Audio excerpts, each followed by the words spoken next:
Hello, and thank you for tuning into the channel. If this is your first time here, welcome. My name is Angela, and I am a trauma-informed self-development specialist, and I coach you through the process of transformation from the person you came to be as a result of the things that's happened to you to the person you were created to be.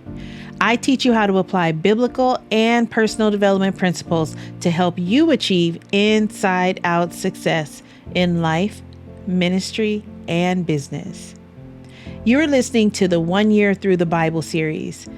Reading and understanding the Bible from Genesis to Revelation will give you a contextual overview of the whole counsel of God, as mentioned in Acts 20, verse 27. I'll be reading from the New King James if you'd like to read along.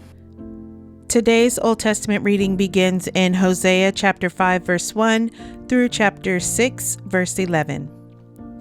Hear this, O priests, take heed, O house of Israel. Give ear, O house of the king, for yours is the judgment, because you have been a snare to Mizpah and a net spread on Tabor. The revolters are deeply involved in slaughter, though I rebuke them all. I know Ephraim, and Israel is not hidden from me. For now, O Ephraim, you commit harlotry, Israel is defiled. They do not direct their deeds toward turning to their God, for the spirit of harlotry is in their midst, and they do not know the Lord. The pride of Israel testifies to his face. Therefore, Israel and Ephraim stumble in their iniquity. Judah also stumbles with them. With their flocks and herds, they shall go to seek the Lord, but they will not find him. He has withdrawn himself from them. They have dealt treacherously with the Lord, for they have begotten pagan children. Now a new moon shall devour them and their heritage. Blow the ram's horn in Gibeah, the trumpet in Ramah. Cry aloud at Beth Aven. Look behind you, O Benjamin. Ephraim shall be desolate in the day of rebuke. Among the tribes of Israel I make known what is sure. The princes of Judah are like those who remove a landmark. I will pour out my wrath on them like water. Ephraim is oppressed and broken in judgment, because he willingly walked by human precept. Therefore, I will be to Ephraim like a moth, and to the house of Judah like rottenness. When Ephraim saw his sickness, and Judah saw his wound, then Ephraim went to Assyria and sent to King Jareb. Yet he cannot cure you, nor heal you of your wound. For I will be like a lion to Ephraim, and like a young lion to the house of Judah. I, even I, will tear them and go away.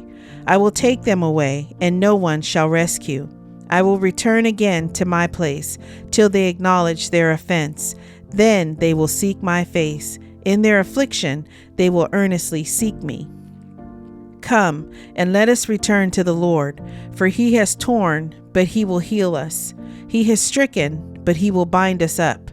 After 2 days he will revive us.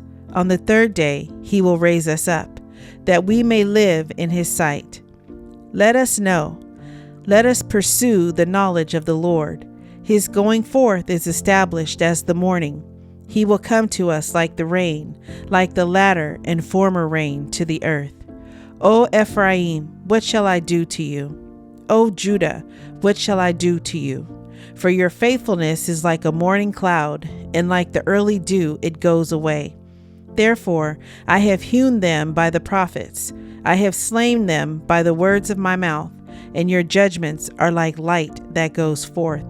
For I desire mercy and not sacrifice, and the knowledge of God more than burnt offerings. But like men, they transgressed the covenant. There they dealt treacherously with me. Gilead is a city of evildoers and defiled with blood. As bands of robbers lie in wait for a man, so the company of priests murder on the way to Shechem. Surely they commit lewdness. I have seen a horrible thing in the house of Israel. There is the harlotry of Ephraim. Israel is defiled. Also, O Judah, a harvest is appointed for you, when I return the captives of my people. Psalm 139, verses 1 through 6. O Lord, you have searched me and known me.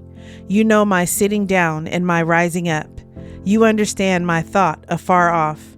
You comprehend my path and my lying down, and are acquainted with all my ways. For there is not a word on my tongue, but behold, O Lord, you know it altogether.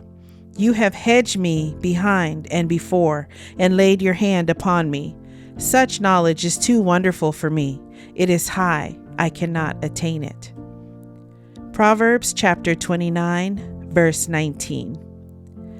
A servant will not be corrected by mere words, for though he understands, he will not respond. The New Testament reading is in 1 John chapter 5, verses 1 through 21. Whoever believes that Jesus is the Christ is born of God, and everyone who loves him who begot also loves him who is begotten of him. By this we know that we love the children of God, when we love God and keep his commandments. For this is the love of God, that we keep his commandments, and his commandments are not burdensome. For whatever is born of God overcomes the world, and this is the victory that has overcome the world, our faith. Who is he who overcomes the world, but he who believes that Jesus is the Son of God? This is he who came by water and blood, Jesus Christ, not only by water, but by water and blood. And it is the Spirit who bears witness, because the Spirit is truth. For there are three that bear witness in heaven, the Father, the Word, and the Holy Spirit, and these three are one. And there are three that bear witness on earth, the Spirit, the water, and the blood, and these three agree as one. If we receive the witness of men, the witness of God is greater. For this is the witness of God which he has testified of his Son. He who believes in the Son of God has the witness in himself. He who does not believe, God has made him a liar, because he has not believed the testimony that God has given of his Son. And this is the testimony, that God has given us eternal life, and this life is in his Son. He who has the Son has life. He who does not have the Son of God does not have life. These things I have written to you who believe in the name of the Son of God, that you may know that you have eternal life, and that you may continue to believe in the name of the Son of God.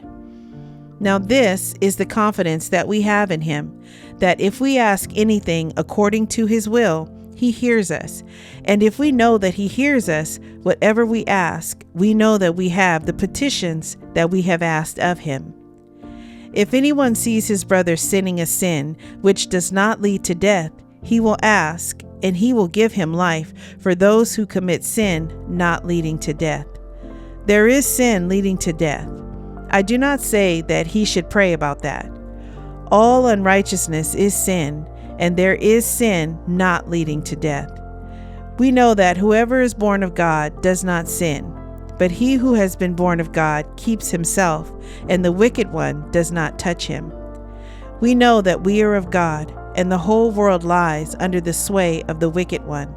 And we know that the Son of God has come and has given us an understanding, that we may know him who is true, and we are in him who is true, in his Son, Jesus Christ.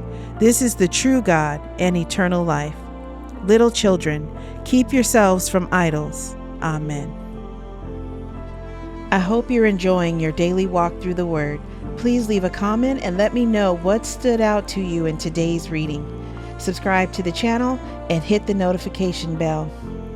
Thank you, Lord, for providing your word to us today. May it reach deep into the heart of your chosen children who were set apart before the foundation of the world, that they may be renewed in the spirit of their mind. I give all praise and honor to the Most High Yah, Elohim, through your Son Yeshua, Messiah. Amen.